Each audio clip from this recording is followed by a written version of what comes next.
Varıp da geden günü mən elə batmışdım qəm-kədərə. Bəlkə sən etdin elə ən düzünü, yox dedin səni sevən bir nəfərə.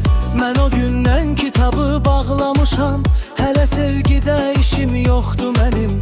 Gecə gündüz nə qədər ağlamışam, o qədər dərdi sərim çoxdur mənim. Daha yoxdur ümidim biz görüşək, tutam o əllərini bir də sənin. Yenidən həqiqi bir eşqə düşər, unudan bəlkə biraz dərdi qəmin. Daha yoxdur ümidim biz görüşək, tutam o əllərini bir də sənin. Yenidən həqiqi bir eşqə düşər, unudan bəlkə biraz dərdi qəmin.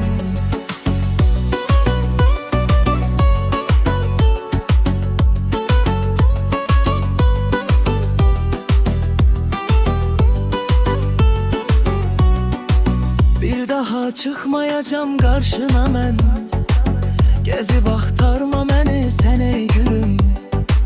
Bəlkə vaxtsız düşəcək saçıma dən, hər kəsə yaraşmayır dən ey gülüm. Mənə xoşdur çəkəcəm əsrətini, nə qədər ömrü verib xuda mənə. Görmək istəsən əgər mürvətini,